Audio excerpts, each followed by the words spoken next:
출애굽기 14장은 하나님께서 이스라엘 백성들을 홍해 앞까지 인도하시고 홍해 앞에서 가르셔서 그곳을 건너게 하신 그 하나님께서 오늘 저와 여러분들의 인생 속에서 우리의 인생에 가는 길을 가로막고 있는 장애들을 갈라주시고 건너가게 해주시고 구해주시는 하나님이신 것을 믿으실 수 있기를 간절히 바랍니다.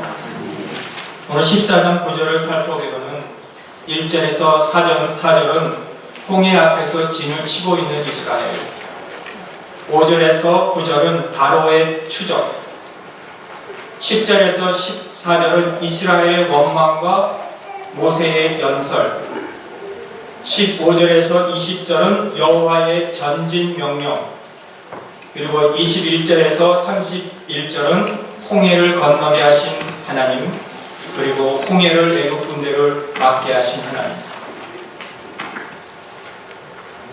여러분, 커다란 공경에 혹시 빠지셨습니까? 나의 지금 인생의 절망과 원망과 힘든 일들, 원수들은 우리의 뒷전에서 포기하라고 속삭입니까? 절망에 빠져서 혹시 주저하고 싶지도 않습니까? 그렇다면 오늘 주어지는 이 말씀을 통해서 여러분이 힘과 용기를 얻을 수 있기를 주님의 이름으로 축원합니다. 하나님은 여러분들에게 끝까지 강건하고 끝까지 힘있게 가라고 말씀하십니다. 여러분이 그 길을 갈 수 있다고 오늘 우리에게 말씀해 주시는 하나님이십니다. 그러나 원수와 사탄은 우리는 할 수 없다, 포기하라, 낙심하라고, 절망하라고.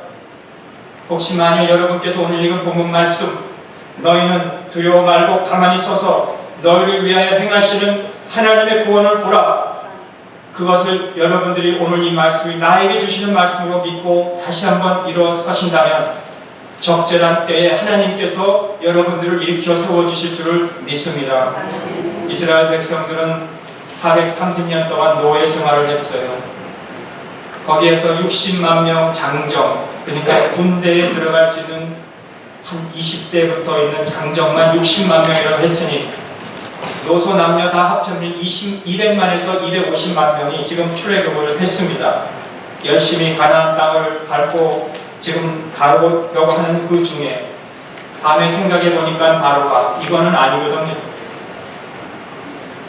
스핑스를 만들고 피라미드를 만들어야 되는 이 노예들이 하나도 없으니, 그래서 그날 밤에 특수부대 600명의 군대와 아주 그 장정들을 준비해놓고 그 바로가 지금 이스라엘 뒤를 쫓아가고 있습니다. 그럴 때 이스라엘은 앞에 홍해가 철렁거리고 첨벙거리고 있었고 뒤에는 애국의 특수부대들이 쫓아오고 있었을 때 이스라엘 백성들은 그때 모세를 원망하고, 모세를 원망한 것은 하나님을 원망한 것이겠죠. 사랑하는 성도 여러분, 이스라엘 백성들이 어떤 사람들입니까? 얼마 전까지만 해도 하나님의 그 재앙, 이 애굽에게 내리는 10가지 재앙을 보고서, 그리고 결국은 애굽에서 나오게 된 그 모습 속에서 그날 밤에 이 날은 여호와의 날입니다 하면서 신나게 은혜 안에서 감격스러웠던 그 날은 언제 갔는지 다 잊어버리고 이제는 여기서 우리는 망하는구나, 끝났구나, 절망하고 고난 앞에서 원망하며 하나님을 원망하는 그 백성들을 우리가 볼 때 이게 우리가 그렇습니다. 여러분, 그러나 그 속에서 유일한 한 사람, 기도의 사람, 믿음의 사람, 안심한 사람 한 사람이 바로 모세였어요. 모세는 왜 그렇게 안심했는가 하죠. 왜 모든 이스라엘 백성 그 200만 명이나 되는 많은 사람들을 원망을 했다면 왜 이 모세는 원망하지 않았을까?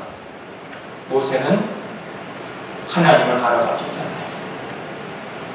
인간의 위기는 하나님의 기회라는 말씀을 여러분들이 들으셨을 거예요. 이스라엘 백성들처럼 오늘 내가 어려운 위기에 처해 있을 때, 우리가 쉽게 원망, 좌절, 낙심, 포기할 때, 여러분, 하나님이 이것은 나에게 주신 기회라고 생각하실 때, 하나님을 바라보실 때, 우리에게는 그 어려움을 극복할 수 있는 그런 힘이, 믿음이 우리에게 생기는 줄 믿으시기를 바랍니다. 오늘 본문 말씀을 통해서 세 가지 말씀을 드리려고 합니다. 첫째는 여러분 두려워하지 마시기를 바랍니다. 한번 따라 읽었습니다. 두려워하지 말자. 10절에 보니까 이스라엘 자손이 눈을 들어 본즉 애굽 사람들이 자기 뒤에 미친지라. 이스라엘 자손이 심히 두려워하여 그렇게 말씀하고 있어요. 애굽 군대가 그들의 눈에 들어온 겁니다. 두렵기 시작한 거예요. 시편 121편 5절 말씀에 여호와는 너를 지키시는 자라. 여호와께서는 내 우편에 그늘이 되시나니 낮에 해가 너를 상치 못하고 밤에 달이 너를 해치 못하리로다. 하나님이 우리를 지키신다 그랬어요. 우리의 인생을 내가 붙잡고 있는 게 아니고 하나님이 우리의 인생을 붙잡고 계시는 거예요. 주님이 제자들에게 이런 말씀하셨죠. 너희는 마음에 근심하지 말라. 하나님을 믿으니 또 나를 믿으라. 여기에 믿으라는 말은 현재 진행형이에요. 믿으라. 과거에도 지금도 앞으로도 믿으라 그 말이에요. 우리 주님이 제자들에게 두려움의 해결책은 믿는 거다. 믿는 거다 그랬어요. 여러분 베드로가 눈을 주님께 고정시켰을 때는 기적을 일으켜서 바다 위로 걸었어요. 그런데 그 파도 풍랑을 볼 때 주님의 눈에 고정을 뺐을 때 빠지고 말았어요. 두려웠어요. 살려주세요 그랬어요. 여러분 저와 여러분들이 두려움에 빠질 때가 있습니다. 두려움에 빠지면 증상이 불안해지는 거예요. 걱정이 되는 거예요. 염려하게 돼요. 부정적인 사람이 돼요. 비굴해져요. 남을 원망하게 돼요. 생각이 복잡해져요. 그게 두려움에서 오는 거예요. 이스라엘 백성들은 광야에서 지금 우리를 죽이려고 여기까지 데리고 왔느냐? 매장지가 애굽에 없어서 그렇게 얘기하고 있는 거예요. 애굽에서 나올 때 430년이나 되는 그 노예 생활에서 자유를 주기 위해서 애굽에서 6월절 어린 양의 피를 뿌려서 나오게 한 것은 다 잊어버리고 두려움 때문에 우리를 여기서 죽이려고 하느냐는 불신앙을 가져오게 되었어요. 여러분 성경에는 우리에게 두려워하지 말라는 말씀이 참 많이 있죠. 하나님께서 아브라함에게 아브라함아 두려워 말라. 두려워 말라. 하나님께서는 우리에게 이런 두려워하지 말라는 말씀이 참 많이 나옵니다.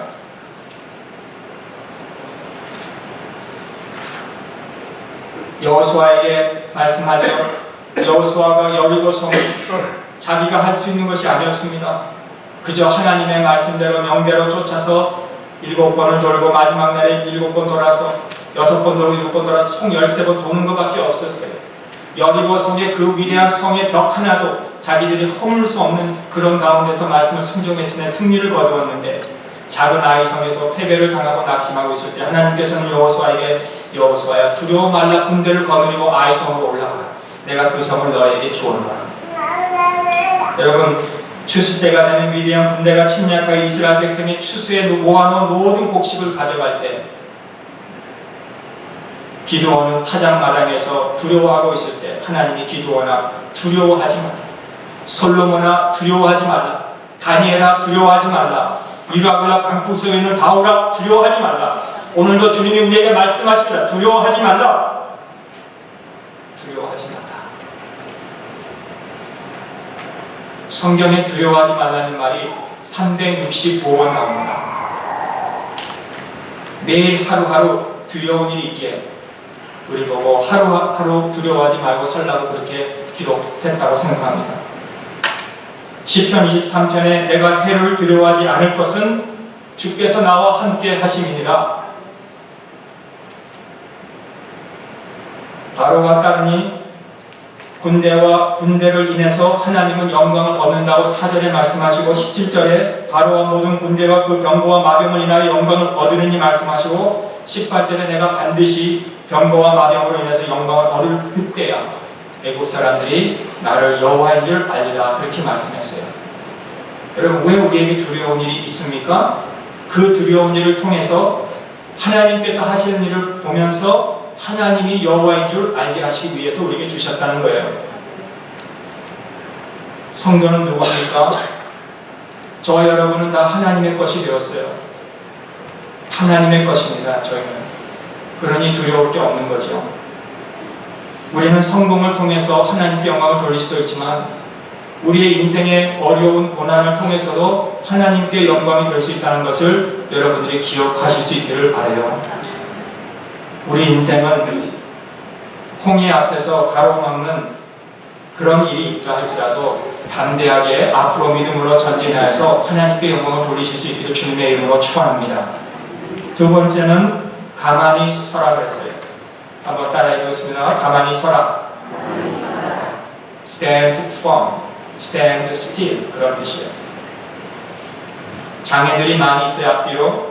그럴 때 하나님은 모세에게 가만히 서라고 명령하셨어요. 할 수 있는 게 뭐가 있겠습니까? 이스라엘 백성들이 홍해를 가를 수 있겠습니까? 산을 평지로 만들 수 있겠습니까? 애국 군대와 싸워서 이길 수 있겠습니까? 할 수 있는 것은 아무것도 없어요. 오직 하나님께서 역사하시는 것만 볼 수 있는 것을 기다리는 것밖에 없습니다. 그런데 그 하나님의 역사를 보기 위해서는 우리가 가만히 있어야 돼요. 가만히 있어야 돼요. 스스로 내가 뭔가 해보겠다. 이거 중단해야 돼요. 사람의 본연은 내가 해야지 그래도 물론 해야죠. 근데 이스라엘 백성들이 이 두려움 가운데서 해보는 것은 무엇이? 차라리 우리가 여기서 그저 죽는 바에는 우리가 한번 싸워보다가 죽자라고 할 수도 있어요. 그러나 효과가 없는 거예요. 오히려 하나님이 하시는 일을 가로막을 수가 있는 겁니다. 여러분, 우리 본다는 것이 참 중요한 것 같아요. 무엇을 보느냐가 중요한 것 같아요. 사탄은 우리의 눈을 늘 잘못 장난을 채우거든요. 사탄은 어떻게 장난을 칩니까? 사탄은 겉만 보게 해요. 그 이면, 속을 보지 못하게 해요. 사탄은 부분적으로만 보게 해요. 전체를 보지 못하게 해요. 사탄은 아래만 보게 해요. 사탄은 위를 보지 못하게 해요. 우리가 염려하고 불안해하고 떠들고 노력한다고 되는 것 하나도 없어요. 여러분, 농사 짓는 농부가 자기가 할 수 있는 것은 씨를 뿌리고 물을 주고 가꾸고 그런 것밖에 없어요. 그러나 그 땅이나 그 해나 그 바람이나 모든 것은 하나님이 주신 거예요. 95% 농부의 성공은 하나님의 주신 것에 달려있는 거지 그의 노력에는 달려있는 게 아닙니다. 여러분, 우리 머리도 하나도 검게도 시계도 하지 못하는 게 우리 머리예요. 키도 한자를 잘할 수 있게 하는 거 우리 할 수 있습니까? 없어요. 우리는 모든 일에 가만히 서서 조용히 서서 고요히 서서 하나님의 역사를 체험하는 것을 우리가 볼 수 있어야 되는 거예요. 앞에 지금 홍해 바다가 있고 뒤에는 특별 군대가 있고 자기 옆에는 지금 핏대를 세우고 욕을 퍼붓는 그런 이스라엘 백성들이 있을 때 모세는 뭐 했습니까? 오직 하나님의 능력을 믿었어요. 하나님의 능력을 믿고 이스라엘 백성들에게 이 광야를 뚫고 가게 하시는 분은 오직 하나님이시다는 거예요. 하나님의 말씀을 듣고 나가는 길이 있고 하나님의 말씀의 귀를 닫으면 길이 없어진다는 것을 모세는 알았다는 거예요. 그래서 하나님의 말씀을 듣기 위해서는 우리가 가만히 있어야 된다는 거예요. 여러분, 모세를 이스라엘 홍해에서 광야에 오게 하신 분도 하나님이시고 모세를 홍해 앞에 진을 치게 하신 것도 하나님이시고 모세를 지금 이 어려운 환난 속에서 있게 하신 것도 하나님이시라면 하나님의 말씀하신 그 하나님대로 하나님은 우리를 인도해 주실 것을 본 것입니다. 그 바다를 보면서 바다 아래에 있는 한 길을 보게 됩니다. 잠언 3장 5절 6절에 너는 마음을 다하고 여호와를 신뢰하고 내 명철을 의지하지 말라. 너는 범사의 그를 인정하라. 그리하면 내 길을 지도하시리라. 하나님 말씀 듣기 위해서는 첫째로 우리가 잠잠해야 돼요. 하나님의 말씀 듣기 위해서 우리의 마음이 고요해야 됩니다. 하나님의 말씀에 귀 기울이지 않으면 내 생각이 떠오르게 되고, 그렇죠? 중요한 것은 들어야 돼요. 하나님의 말씀을 들어야 돼요. 위급한 상황이 우리에게 닥칠 때 하나님 말씀은 뭐라 그러시는가 들어야 돼요. 그 말씀이 성경을 읽다가도 들을 수 있고 좋은 믿음의 친구를 통해서 들을 수도 있고 내가 하나님의 종을 통해서 말씀을 들을 수도 있고 들어야 돼요. 입만 닫고 조용히 있는다고 해서 들리는 게 아니라 우리가 그 조용히 한 마음 가운데서 하나님의 말씀에 경청을 해야 되는 거예요. 들어야 되는 겁니다. 침묵과 경청은 연결이 되어 있어요. 우리가 입을 다물다고 해도요, 우리 안에서 원망과 불평과 미움이 일어날 수가 있는 거예요. 말을 안 해도. 그러나 침묵과 경청, 하나님의 말씀이 함께 가는데 들을 때 그게 우리의 답이라는 거예요. 어려운 순간 우리가 지금까지 하나님의 말씀을 듣고 여기까지 온 줄로 믿습니다. 하나님 말씀에는 위력이 있죠. 하나님의 말씀은 강합니다. 하나님의 말씀은 창조력이 있습니다. 빛이 있으라. 하나님이 이 온 우주의 이 혼란한 가운데서 있는 그 우주를 하나님이 말씀으로 이 질서를 잡아놓으신 하나님이십니다. 경청은 단순히 그러니까 듣는 것만 의미하지 않고 듣는 내가 중심이 되는 것이 아니고, 경청은 하나님의 말씀을 들으면서 하나님이 중심이 될 때 질서가 잡히게 되는 거예요. 아이들이요, 우리 어른들보다 기억력이 좋다고 하죠. 어릴 때부터 가르치라고 하는데, 왜 아이들이 기억력이 좋은지 아십니까? 저는 아이들이 어른보다 기억력이 좋다고 그렇게 다 생각하지 않아요. 근데 아이들은 왜 기억을 잘하느냐? 단순해서 그래요. 단순해서.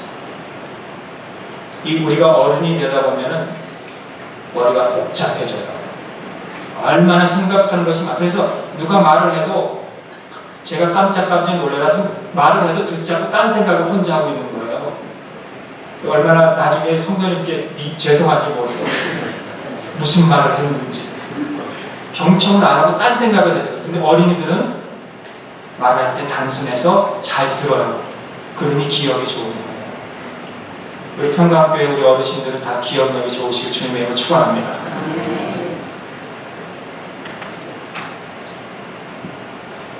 백부장처럼 주님 말씀하옵소서. 말씀대로 하겠습니다. 얼마나 주님이 이 믿음을 칭찬하셨을까요? 여러분, 때를 기다리세요. 가만히 서서 하나님이 일하실 때를 우리가 기다릴 수 있기를 바랍니다. 힘들어서 우리의 길이 보이지 않고 포기하고 싶고 다 끝내고 싶고 답이 없어 보이고 갈 때까지 난 지금 왔는데 응답도 없고, 그러나 버티세요. 하나님의 때가 있어요. 하나님이 이루실 때가 있다는 거예요.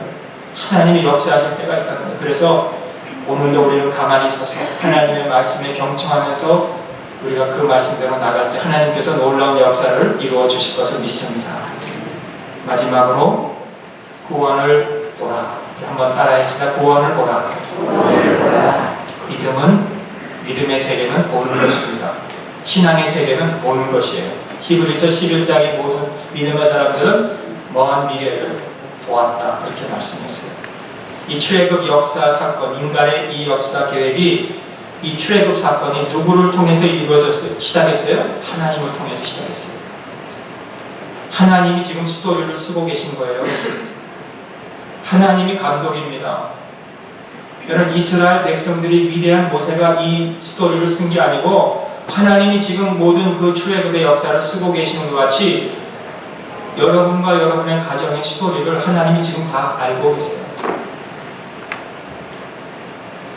이 출애굽 사건은 14절에 여호와께서 너희를 위하여 싸우시리니, 십자가에서 주님이 저와 여러분 대신 위해서 구원해 주신 것처럼 이스라엘을 대신 애국 군대와 싸워주시는 하나님, 하나님이 싸우신다는 것은 이미 게임은 끝난 겁니다. 여러분, 하나님이 싸우시는 거예요.